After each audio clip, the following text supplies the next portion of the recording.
for setup here. All right, good. So thank you very much, guys, and hi everyone, and welcome to another live session from the series How to Get Your First Professional Job in Australia. And this is live session number 88, which means that every week for the last 88 weeks, I am here on YouTube, Facebook, and Instagram, having this live session, sharing with you content about the validation, engineering, qualification, validation process here in Australia, how to get your first professional job here in Australia, and also other subjects that are interesting for engineers here in Australia. And for those that don't know me, my name is Gerson. I'm a founder of the www.engineersinaustralia.com, a website that I created to share content of value and useful information to help you in your journey to validate your engineering qualification in Australia. And I also share information about other subjects related to engineering, like workplace health and safety, environmental management, the day-to-day of engineering here in Australia, and about professional engineering recruitment as well. And as I mentioned before, if you haven't joined my Telegram group yet, I've got a Telegram, but what is Telegram? A lot of people, they still don't know what Telegram is. Telegram is like a WhatsApp. The only difference is that Telegram, in my opinion, is much more professional than WhatsApp. One, because I can send a message to a very large group and everybody in the group receives the message. It's your decision as part of the group to open and to then consume the content. So those in Facebook and YouTube, I just copy and pasted the link for you to be part of the group. I've got, I think, more than 810 people in the group. And those on Instagram, you can go to my bio. There is a link there. Once you click on the link, there will be a few buttons. One of the buttons is to join the Telegram group. You just need to download the app first. And once you download the app, you can then click on the link and then be part of the group. And also, if you missed last month my free online workshop, Engineering Qualification Validation, I'm going to do another one in April. So it's going to be starting on the 11th of April. I'm going to do another edition of the free online workshop, Engineering Qualification Validation, where for 7 days I will be sharing a lot of content to clarify the process so you can start your engineering qualification validation. Also, I copy and pasted the link for you to register for free in Facebook and YouTube, and then those on Instagram, you can also go to my bio and the link is there. All right, so without further ado, let's go down to the business now. And I'm really happy to be here to share my experience as a recruitment panel member and also a panel chair. And I have recruited lots and lots of engineers and project managers. And for, I don't know, I don't even remember how many engineers I recruited. I don't know, maybe more than 30 or 40 engineers and project managers in all sort of levels, from the graduate engineers, the junior engineers, senior engineers, and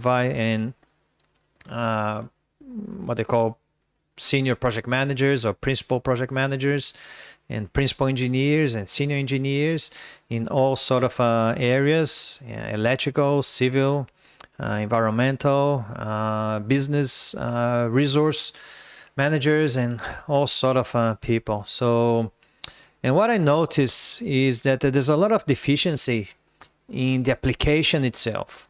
So it's very difficult for you to get a job if you don't even pass the first stages. Because you've got to remember, when you see an advertisement for a job, either in seek.com.au or indeed.com.au, you got to remember that you got to apply for the job and you got to at least try to get an interview. If you don't get an interview, I'm sorry to say, but obviously your chances are zero. So there are many things that you probably need to be aware of. And tonight I'm going to share kind of 7 tips that during my probably 12 years of experience in Australia recruiting engineers and project managers, I see over and over again the same mistakes. Last week, I was a chair of a recruitment panel. We were recruiting a resource manager in a very high level position in the company that I work for. Salary was about $110,000 per year plus 12.5% superannuation, etc., etc., etc. Mobile phone, vehicles, and etc. So it's a very high position, which pays reasonably well, $110,000 per year. That's without overtime. So, and I had how many applications? I think we ended up having 35 applications all up.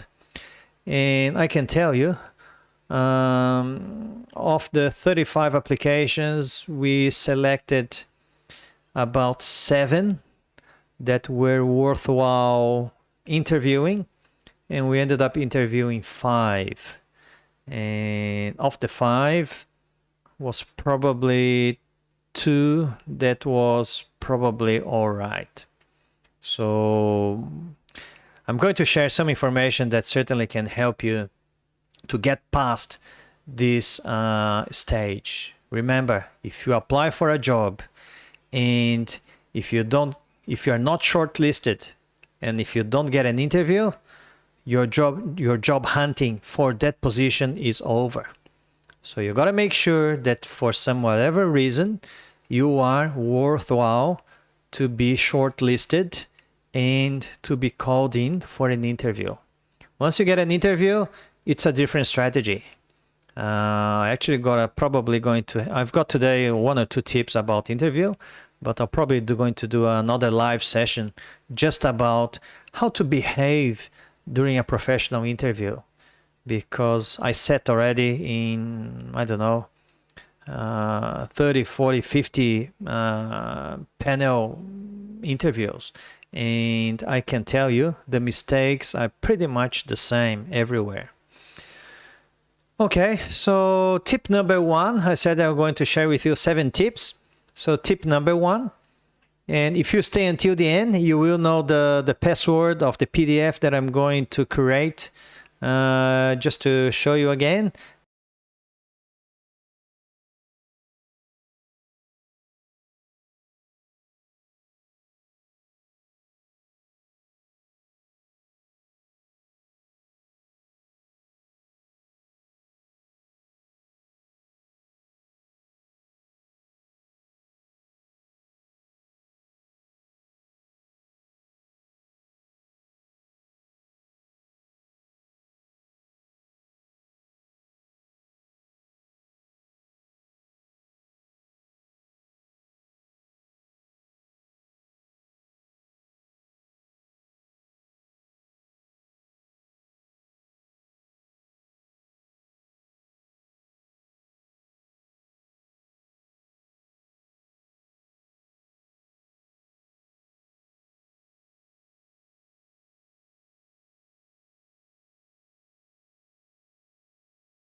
All right, what about now? I think now you can hear me.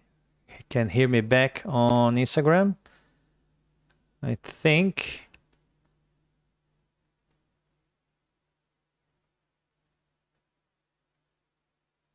Yeah, I think now you can. Yeah, sorry. There must be. Thanks, Iago. There must be some. There must be some configuration in my setup here. That's all right. So I think the issue is when I put the Word document there. So I'll make sure that I fix that when I shift to the Word document. So I'll go back. So the first tip is consider the cover letter as a document more important than the CV. So many job seekers, you guys, you invest a lot of time in your CV or resume, and a lot of people, they do not pay much attention to the cover letter. And I can tell you, as a recruiter and as a panel chair, this is a very serious and almost fatal mistake in your job search journey. Many employers and recruiters, they read the cover letter first. For example, in a lot of the job advertisements, it's very clear. You gotta provide your CV and your resume, maximum of sometimes 5 or 6 pages. And also it says that you gotta write a cover letter addressing the selection criteria, explaining why you believe you are the person for that position. And when companies and recruitment agencies, they ask you to send you a cover letter addressing and explaining why you are the right person according to the competencies or selection criteria, they are expecting that you will address each of the selection criteria. And I see a lot of cover letters that they don't say anything. They just say, yes, hi, my name is Gerson, I'm a civil engineer. I have my qualification validated. I arrived in Australia 15 years ago. I believe that my skills and competencies, they will be a big asset to your company, and I welcome an opportunity to be interviewed so I can explore further how I can be suitable for this position. And that's it.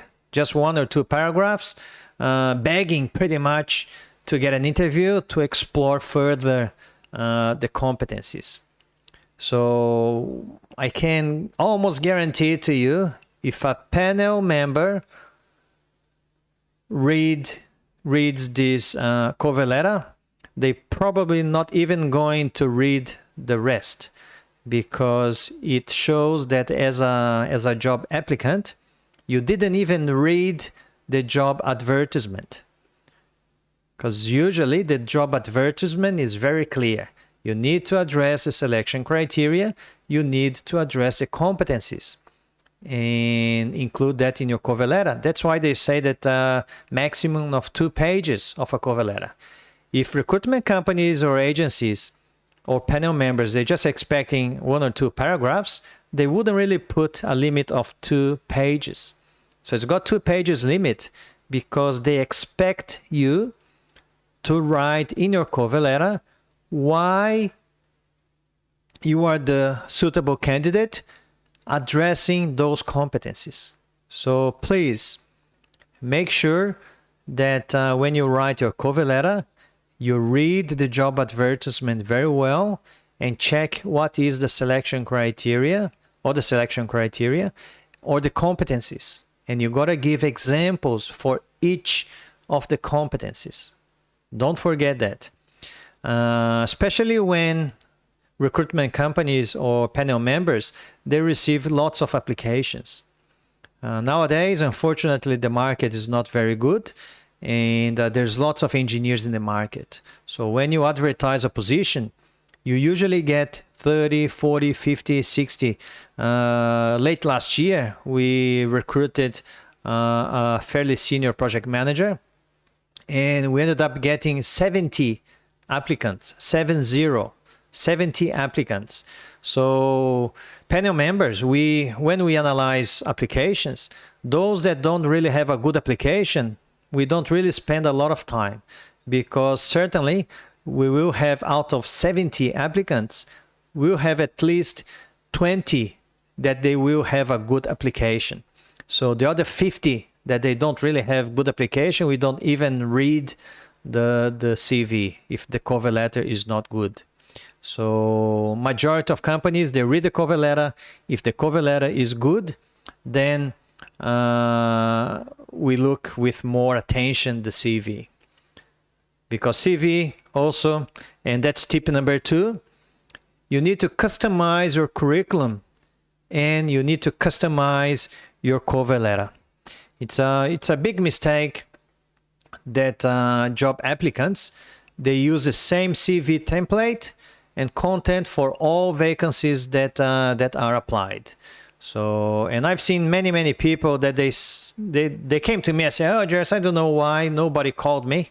I've sent 500 CVs." Oh, all right, so you probably had a lot of time to kind of prepare 500 CVs. No, I just prepare one, and I pay the company, and the company sent my CV to 500 vacancies. And then I said, "Oh, well, there's no surprise why you didn't really get a phone call, because recruitment agencies and panel members, they can easily identify when a CV is just a generic CV and it's sent to every single job application. So the CV must be personalized and customized for each vacancy that you're going to be fighting for. So obviously, you're not going to make up or tell lies about your experience and skills. You're certainly just going to apply for those jobs that you have skills and competencies and examples of something that you did already, so it increases your chance to get at least an interview. So what does it mean, Gerson? For example, I'm a civil engineer, and I have, because of I've got a lot of experience. I've got experience in structures, I've got experience in roads, I've got experience in residential buildings, I've got experience in industrial buildings, in commercial buildings, I've got experience in consulting. So my resume is not going to have all of these experiences. I might put where I worked, but I'm going to look at if I'm going to apply for a new job. If, for example, if the job is about structures, I'm going to emphasize the experience and the results and the outcomes that I had when I was doing structural work.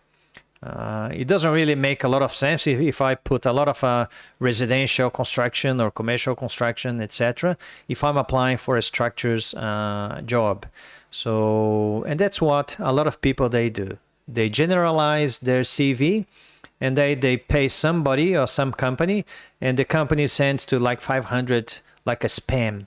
So it's not going to work. So don't complain that if you send 500 CVs and then you never got an interview, because obviously the companies, they know that is a generic CV. And that works the same for cover letter as well. So customizing and tailoring your cover letter, when you do this, is much more likely to be appreciated by the company or recruiters, as you will demonstrate the specific characteristics, and obviously will demonstrate that you took interest and you did a little bit of research about the job. For example, in this interview that we did last week, once the candidates, they arrived, we gave them the questions that we're going to ask. We gave them 15 minutes, 20 minutes, so they could kind of think about the answers. And when they came, we actually asked them, what did they know about our company? Even before they start with the questions. Because if you go into an interview, we assume that you are interested to know what we do. You at least went to our website and had a good look and read what we do and the projects that we're doing, etc. And the industry that we work for, how big the company is, and, you know, tell us about our company. That shows that you have interest in working for us. And I can tell you, half of the candidates, they kind of guessed what we do. They didn't really know a lot of details. And they were really, really embarrassed because they came unprepared for the interview. So that's a bonus tip for you guys. But the cover letter, as I said, every single job vacancy will have a selection criteria or many selection criteria or competencies. Usually, obviously, if you are applying for the first professional job, you may have 3 or 4 selection criteria. The more senior is the position, probably you will have 5 or 6 selection criteria that you need to address. So gotta make sure that you address every single of those selection criteria. It's a very common mistake for a lot of job applicants that you use a generic cover letter containing only personal and professional characteristics without considering each characteristic of each job vacancy. And recruiters, they will recognize that if it is a generic cover letter that doesn't really address the competencies. For example, when we do shortlisting, we actually have a spreadsheet where we have each of the competencies, and then we give a score for each of the competency. And obviously, whoever gets the highest score will be shortlisted and going to call for an interview. Imagine that if you just send a generic cover letter, you don't really address each competency, you're probably going to get 0 or get 1 in those competencies, and your chances to be shortlisted will be very, very slim. So make sure that once you read and apply for a position, your cover letter needs to be tailored and customized for that one there. Okay, tip number 3. Assuming that you found a very good position and you want to apply for that position. And then when you are thinking about your cover letter, because you know, Gerson, you just said that you got to address the competencies, you got to address the selection criteria. And how do we do that? So the best advice that I can give to you is to answer the questions, and that is not just for the cover letter, but also if you are shortlisted and if you're going to the interview. If you're going to the interview, you're probably going to get a scenario, or you're going to get few questions for you to think about it. For example, in our recruitment process last week, we had 5 selection criteria. We gave 2 scenarios with I think 5 or 6 questions. So when you think about those questions, how to answer those questions, you got to remember that the panel of interviewers, they will ask questions, not just the ones that you get in advance, but also some questions during the interview. And we panel members, we are really interested in knowing how you handled a real problem than the specific answer itself. Why a real problem? Because companies, we look for competent professionals. And competent professionals means that you actually already did that particular task. If you just say, oh yeah, I would do this, I could do this, it means that you know the theory, but you haven't applied yet. And companies, they are after people that already done it. So if you've done it, you've got to demonstrate that you've done it, which shows that you're competent in that criteria. So, and usually, what could be a good structure for you to answer a question? And usually a question is about a problem, a question is about a project, but usually it's about a problem that you solved. And I like to use the problem-solving methodology to answer those questions. So first, you give a little bit of the background of the project or the problem, and then you describe the problem-solving methodology that you used, and then you list 2 or 3 options of solutions that you elaborate it, and also be sure that you put the pros and cons of each of those options. And then you explain the reasons why you chose a particular solution. And then you describe the results obtained and the benefits achieved. And then in the end, you report the reasons why your role and you was instrumental in achieving the goals and results. So, and don't forget that the interview panel will also appreciate if you use technical terms, standards, technical specifications, and quality tools during your response. Remember that if you are going to apply for an engineering job, the panel is also expecting you that you are obviously technically skilled. Okay, so we're going to flip to the PDF, and I'm just going to check that when I change to the PDF, I'm not going to have muted. So I'm going to do the transition now, and if you are on Instagram, if you can give me the feedback if it is mute or not, I will transition now. And I'm going to put my headset so I can just double check. Yeah, so I will show you how the PDF is going to be. Yeah, I think now it's working now. Yeah, it's working now. Yeah, luckily. So the PDF is coming good. So tip number 1. Yeah, that's tip number 1. Consider cover letter as document more important than the CV. Tip number 2. Customize your curriculum and cover letter. Tip number 3. Answer the questions with real examples. And that's pretty much tip number 3. And now, to get this PDF, where's my document here? Yeah. So to get this PDF, we'll do a little bit of interaction. So what I'll ask you guys to do, if you can, I'm going to create this PDF. Obviously, it's a Word document still.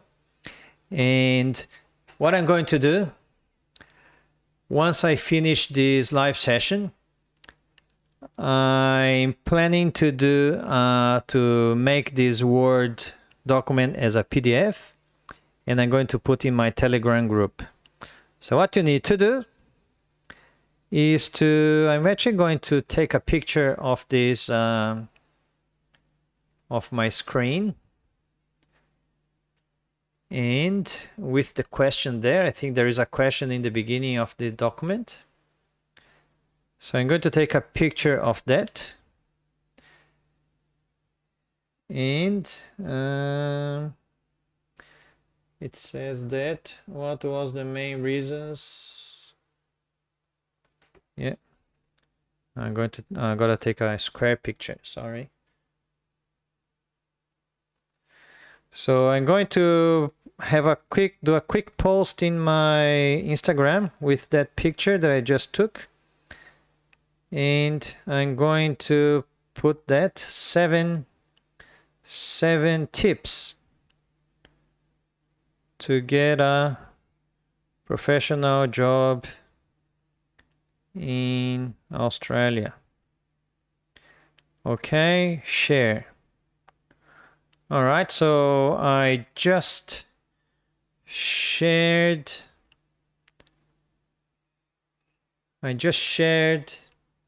that picture in my Instagram. It's there. And there's a question there. What was the main message you learned tonight?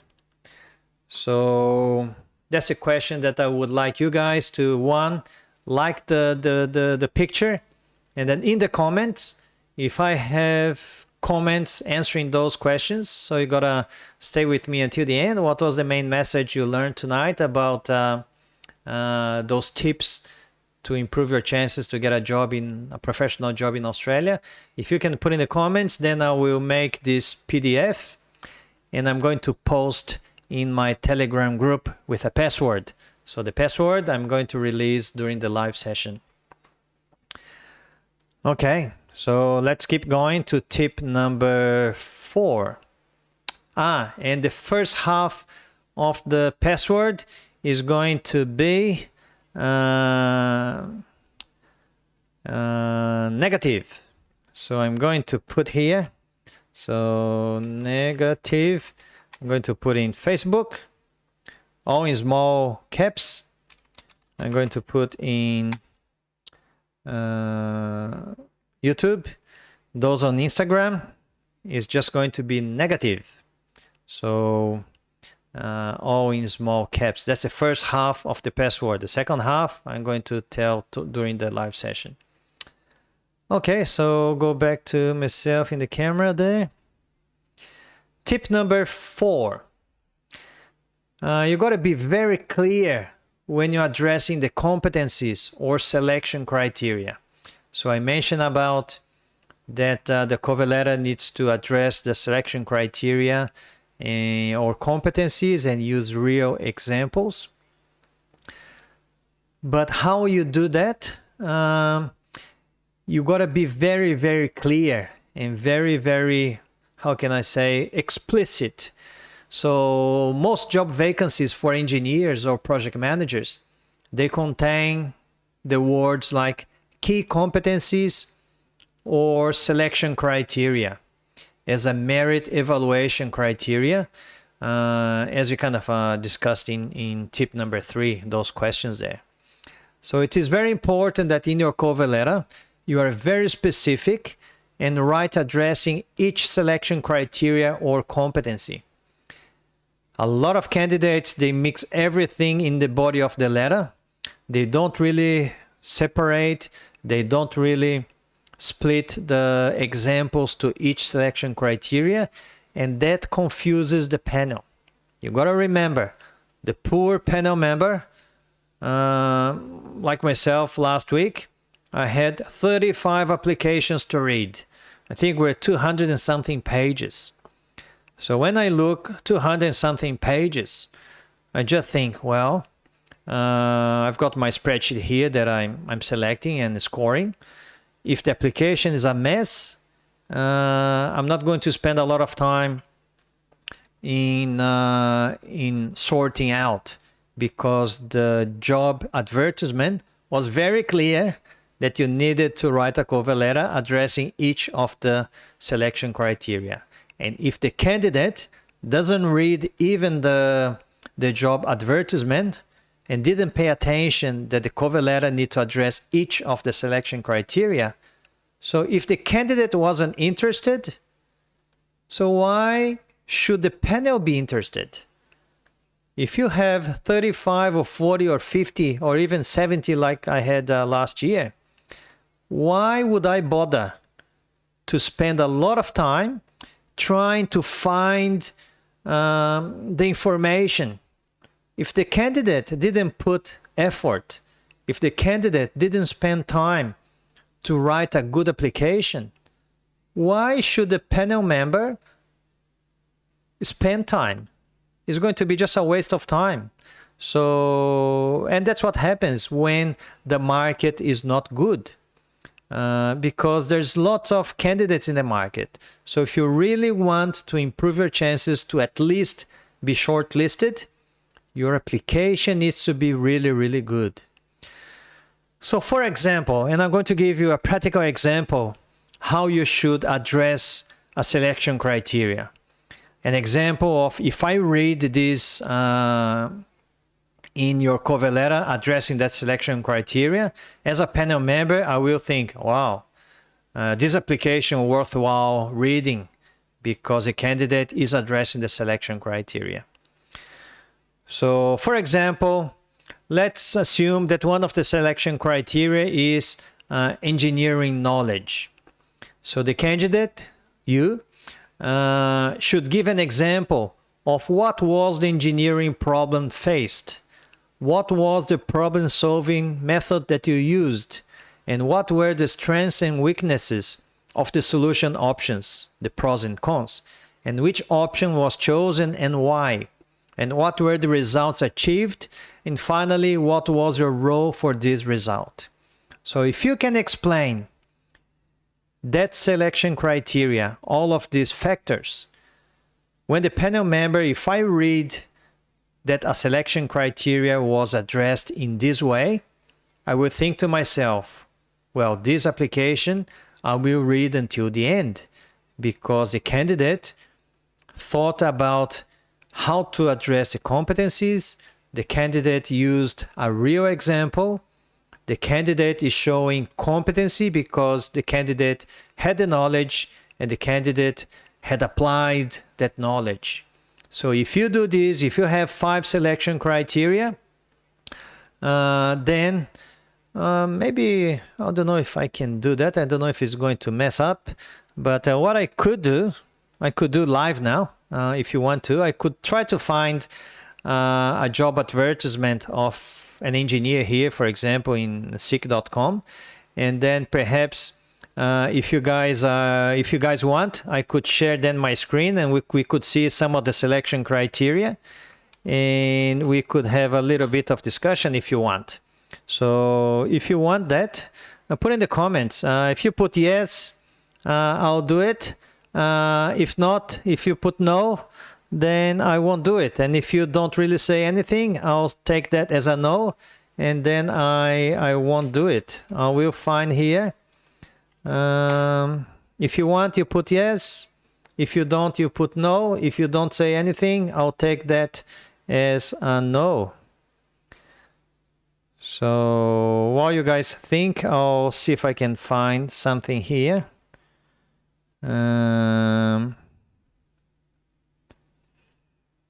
Let's say here, a good one. I'll see if I can get a graduate engineer, because obviously we're talking about the first professional job. So let's see if I can find one that there is a position description. This doesn't have position description. Graduate mechanical engineer. There's no position description. No. Graduate structural engineer. People don't put the job description. Graduate site engineer.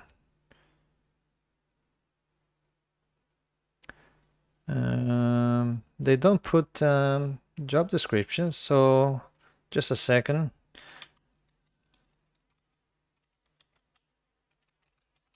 All right, I'll see if I can find a position description here, because it's really important to have the position description. So let's say engineer, or senior engineer. Okay, I think I found one. Where's the position description there? Yeah, there is role description. Ivinha said yes. Who else said yes? Anybody wants to see that? Electrical engineer jobs have job description. Did you see in Seek or Indeed, or where did you see? I found, well, I found one here for a civil engineer. And there are some role occupational capabilities. Seek, all right, oh, have a look, Iago. So seek.com.au. You said electrical engineer. Electrical engineer.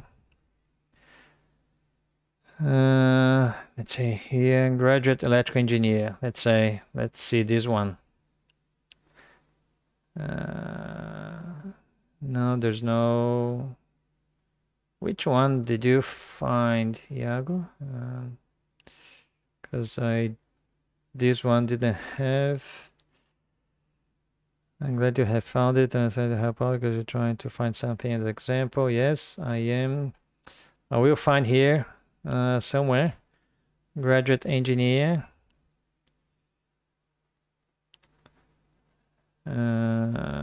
Please click here. Well, I'll use this one for the civil engineer that I found. I will share my screen. So where's that role description?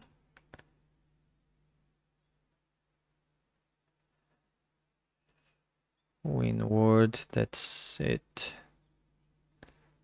Okay. So can you guys see the role description there? Yeah, you can also still hear me. I'm going to zoom in a little bit. Make as big as I can. Yeah. So this is role occupational capabilities.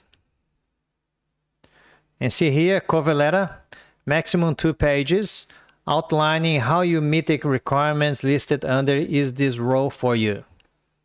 Is this role for you? You've got some mandatory requirements. And then you've got role occupational capabilities. And here we've got engineering operations, engineering civil design, contract administration, project management, focuses on performance. So these 1, 2, 3, 4, 5 competencies, they are actually what you gotta write in your, I'm just going to adjust a little bit, looks like it's a bit out. These 5 competencies or occupational capabilities are the ones that you got to address in your cover letter. So when you say, for example, project management, applies project management principles and methodology to achieve project outcomes for construction projects. So in your cover letter, you got to say, the first paragraph, you're saying that, my name is Gerson and I'm a civil engineer, etc., etc. I'm a very keen and motivated professional, etc., etc. So the usual first paragraphs. And I believe I am the right candidate for this position. And the below occupational capabilities,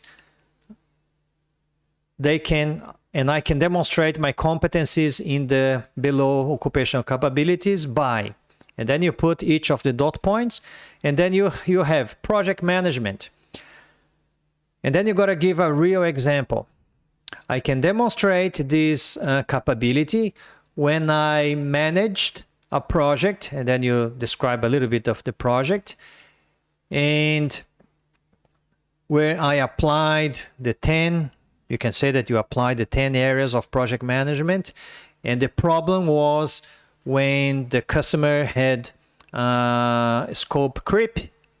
Those that know, of course, is when the customer starts to include a lot of other things in the scope of the project.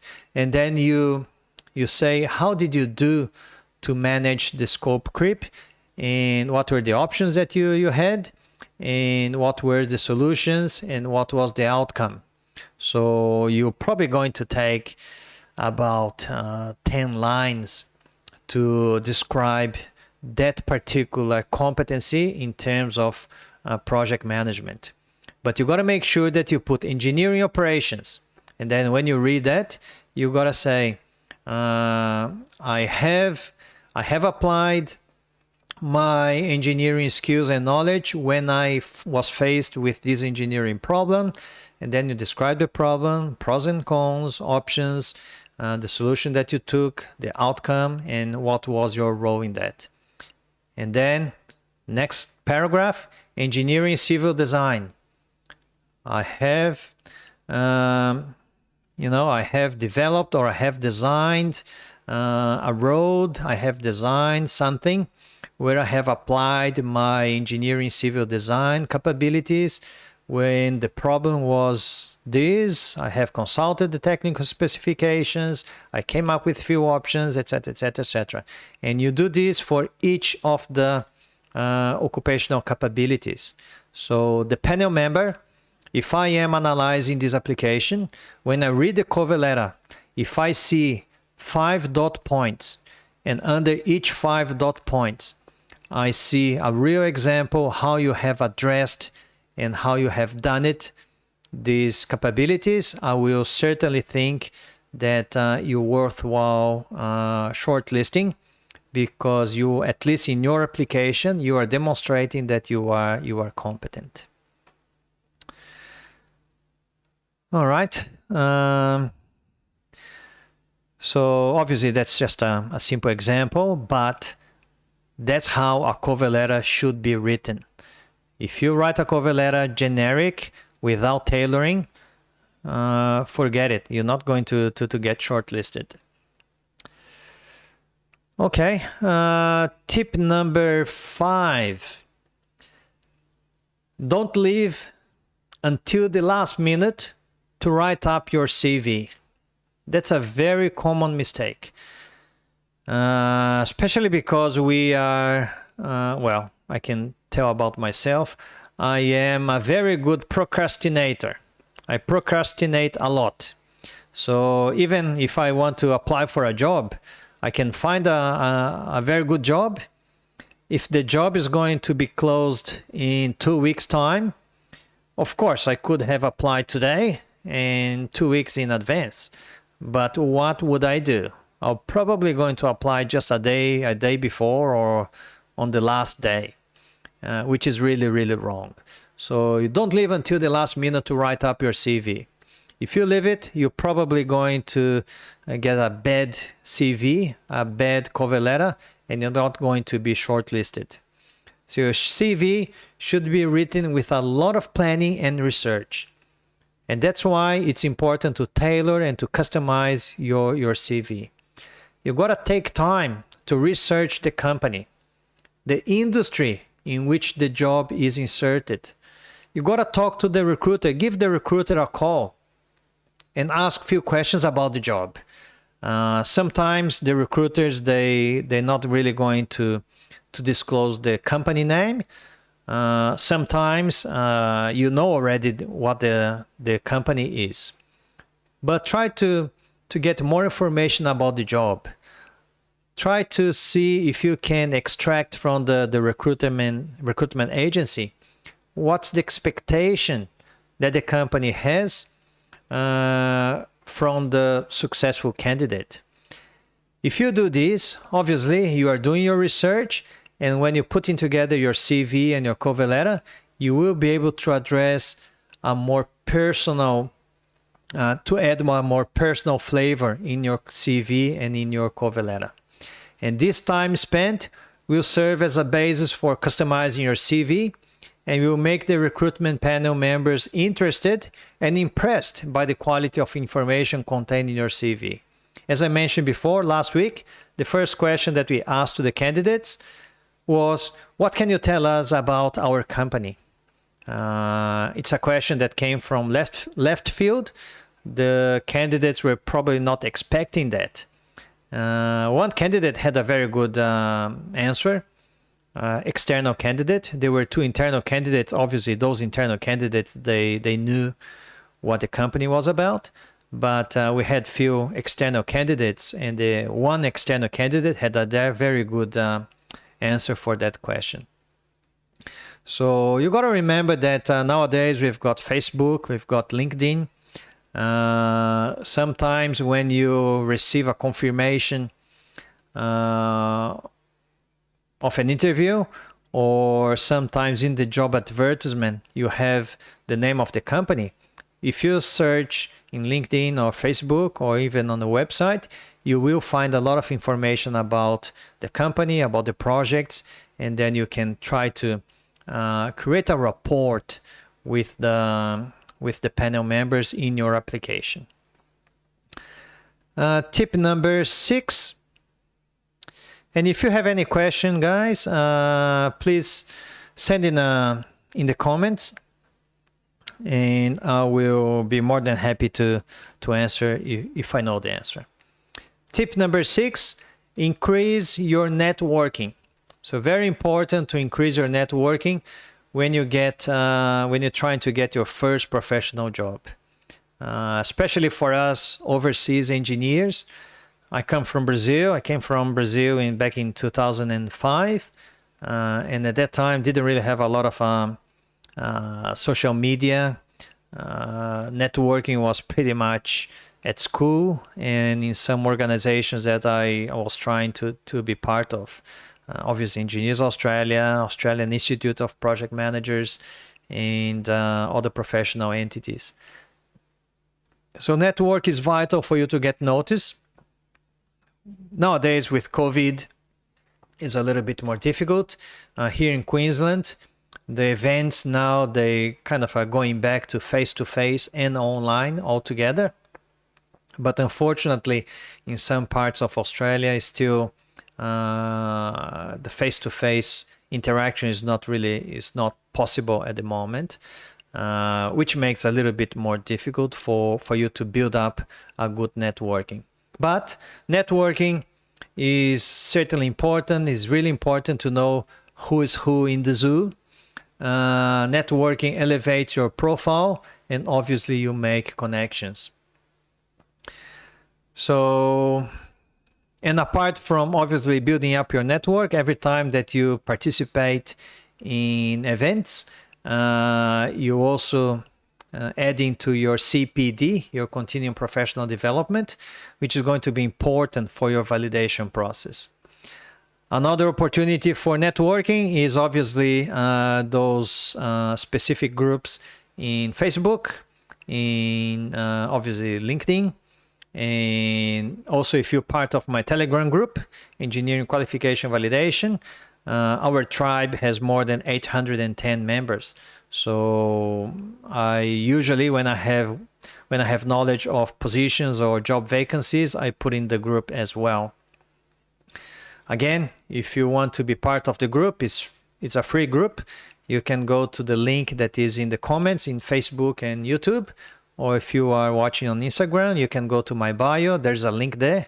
Once you click on the link, it will open up a few buttons. One of the buttons is to be part of the Telegram group. Just need to make sure that you download the app first. And tip number 7. Tip number 7 is to validate your engineering qualification. I see sometimes in the group that people say that to work as an engineer, you don't need to validate your engineering qualification, and that's not wrong. In some states here in Australia, for you to work as an engineer, you don't need to validate your engineering qualification. The engineering qualification or the engineering profession, it's not, how can I say, it's not regulated in all states in Australia. Queensland is the only state nowadays that the profession of engineer is regulated, and it's mandatory for you to be registered to provide a professional engineering service. You don't need to be registered if you are directly supervised by a registered engineer or if you are following a prescriptive procedure. But other than that, if you are providing professional engineering services, you need to be registered with the Board of Professional Engineers of Queensland. If not, you could be prosecuted as a criminal offense. New South Wales and Victoria, last year they approved legislation in their parliament, and from 1 July this year, they're going to establish a registration process in New South Wales and in Victoria. So you need to be registered there. There will be a transition time between now and I think 2023, but in the near future, you will need to be registered. And why do I say that it's important for you to get your first professional job to be validated as an engineer? Just seeing that Beto joined us in Instagram. Beto is a very old friend of mine in Brazil, from Barra do Saí. Tudo bem, Beto? Tudo jóia? Obrigado aí por participar aí. And Beto, he lives in a paradise, in a very, very beautiful beach in Paraná State, which is called Barra do Saí. Thanks, Beto. So why do I say that it's a point of difference for you to validate your engineering qualification? It's because, as I mentioned before, when we advertise a position to recruit an engineer, we received a lot of applications. We received 30, 40, 50, 60, 70 applications of engineers.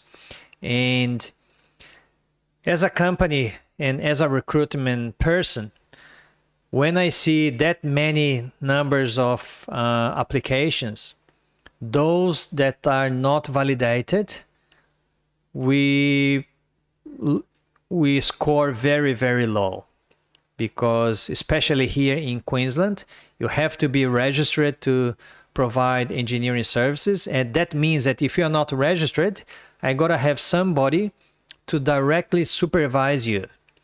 And if it is a small company, for example, you will probably could be the only engineer in the company. And then the company doesn't have another engineer to supervise you. You will be the engineer. You will be the engineer that will sign everything. And if you're not validated, if you're not registered, obviously you're not meeting the criteria. I think even in this application, in this application here, I'll go back to the Word document. Not the PDF, but it's going to be this one. Have a look here. That application that we just talked about for that civil engineer. Mandatory requirements. That's mandatory, which means if you don't really have that, you're not going to be considered. A 4-year Washington Accord accredited Bachelor of Engineering Civil or equivalence, which is accepted by Engineers Australia against Washington Accord benchmarks. So obviously, Washington Accord is for professional engineers, according to the International Engineering Alliance. So those ones that they have Washington Accord is good, but those ones that they don't, they gotta be validated under the CDR application, the Competency Demonstration Report, and be validated as a professional engineer by Engineers Australia. So it means that for this position here, if you are not validated, it's mandatory requirement. If you're not validated, you're not going to be even considered. So you're going to be discarded straight away. So certainly, being validated can be the point of difference. Those ones that are watching in New South Wales and Victoria, the registration, you got to remember that to be registered, there are 2 steps. The first step is to be validated. That's pretty much stage 1 in Engineers Australia. Once you get validated, then you got to work and you got to demonstrate about 3 years of experience with Engineers Australia, and then apply for stage 2, which is pretty much the Chartered Professional Engineer with Engineers Australia, or the RPEng with Professionals Australia. So those cases, they are the stage number 2 with Engineers Australia. And it takes probably about 3 years after you get validated. So New South Wales and Victoria, from this year, they're going to start the registration process. They're probably going to be the full registration system in 2 or 3 years. So it means that in 3 years, you will have to be registered in New South Wales and Victoria to be able to provide professional engineering services without being supervised. So the earlier that you can validate your qualification, the earlier you can then be eligible in 2 or 3 years' time to get your Chartered Professional Engineer status or your RPEng status with Professionals Australia. So it's really, really important and can be, and it is a point of difference, at least in Queensland, if you're not validated and if it is mandatory. And you can see that the majority of the engineering positions here in Queensland, it is mandatory. Here, they're not asking for RPQ to be Registered Professional Engineer of Queensland, because this is an entry position of a civil engineer. But if you apply for a senior position or a more higher level in the engineering field, if you have to be the technical responsible providing professional engineering services, probably the role description is going to have as mandatory for you to be RPQ engineer, a Registered Professional Engineer of Queensland. I am a RPQ since 2009, I think. It's been a while. It's more than 10 years that I'm registered here in Australia. So which means that I can work unsupervised. I can provide engineering services within my competencies. All right. So I'm going to give you the second part of the password. And don't forget to interact with my last post in Instagram. And also I would like to share with you guys, and I would like to ask your support for another engineer that I'm part of a group in WhatsApp. And today, Gabriel Ribeiro, he posted in the group a very interesting video of his channel, which is called 4 Steps to Get Your First Engineering Job as a Graduate Engineer. And it's a group for the structural engineers. And I'm going to actually share his channel. I think the more information we can share, I think it's better. I'm going to share here in YouTube. I'm going to share in Facebook as well. So unfortunately, I can't share on Instagram because I cannot copy and paste there. But if you go to Facebook and YouTube, you can see there's it's a very short video. It's about 4 minutes, almost 5 minutes, but has very good tips, different tips that I gave you guys today. Probably networking is similar, but the other tips are really good. And, you know, I think we should support everybody that is helping other engineers to get the first job in Australia, because obviously it's not easy. So the more information we can share is better. And there was a very interesting discussion in this group in WhatsApp. There will be a meeting of Brazilian engineers here in Brisbane this coming Saturday. I think it's Saturday lunchtime. And there was an idea to have a podcast actually with engineers to discuss different things. And I said that it's a very good idea. I'll support the idea. The podcast, I don't know if it's going to be in Portuguese or English, but I think it's a very good idea, especially for engineers that have a YouTube channel like myself and Gabriel and others. We can join forces and spread the word, because obviously the information is there to be shared. And I've got my audience. Gabriel has his audience. Other engineers, they have their audience. And I think we are here together. I'm not here, I'm not going to publish somebody else's channel. I don't care if people, they subscribe to his channel or not. I would like you guys to, you know, participate in my live sessions and have relevant content. And I believe that, his content is good, and, you know, you guys will benefit if you watch that video. So consider subscribe to his channel, and obviously consider subscribing to my channel if you think it's relevant. And any questions, put in the comments. So the PDF of this session, the second half of the password is going to be hints So I'm pasting in Facebook, and I'm also pasting in YouTube, and those one on Instagram. The password is hints, HINTS.